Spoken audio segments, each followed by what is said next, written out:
Assalomu alaykum, ko'ktang bolalari, sog' esonmisiz? Charchamasdan ishlab yuribsizlarmi, o'qib yuribsizlarmi?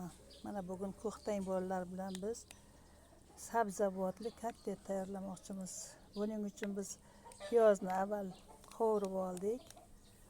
Keyin sabzini cho'rkadan o'tkazib soldik. Sabzini cho'rkadan o'tkazib solgandan keyin karamni mayda to'g'rab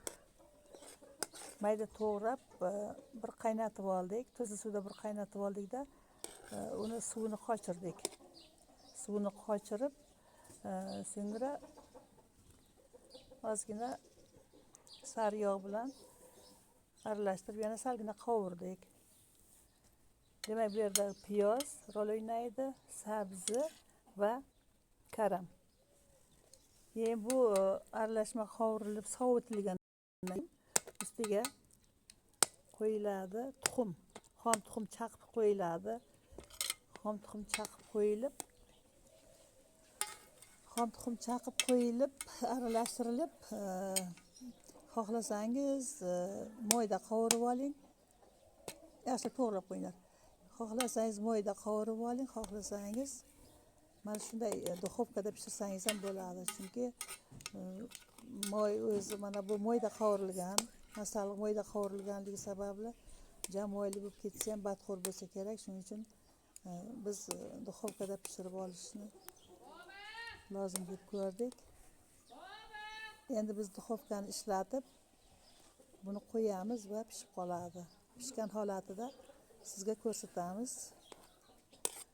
Bizda mana shu narsalarni o'zini qovurib yeyish ham mumkin, lekin maqsadimiz bolalarga ish o'rgatish.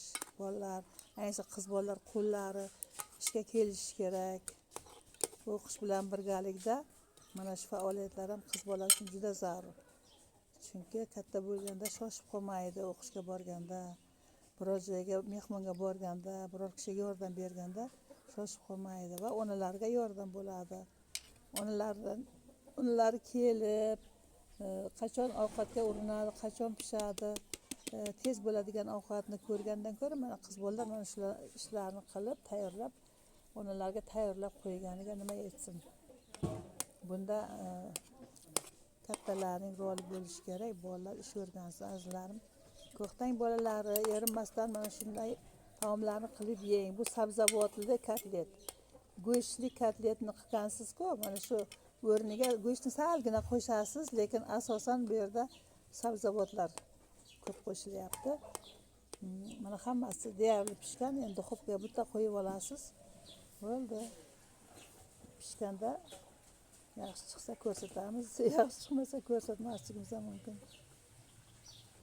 Mana ko'ktang bolalari, bizning sabzavotli kotletimiz ham tayyor bo'ldi. Buni biz foydali vitaminlar sabzavotlardan tayyorlaganmiz. Buni kechqurungi ovqatga tayyorlashingizni tavsiya beramiz, chunki kechqurungi xamirsiz ovqat salat bilan tez hammaga yoqimli tuyuladi. Siz ham tayyorlab ko'ring. Uyda bor masalliqlar. Rahmat ko'ktang bolalari.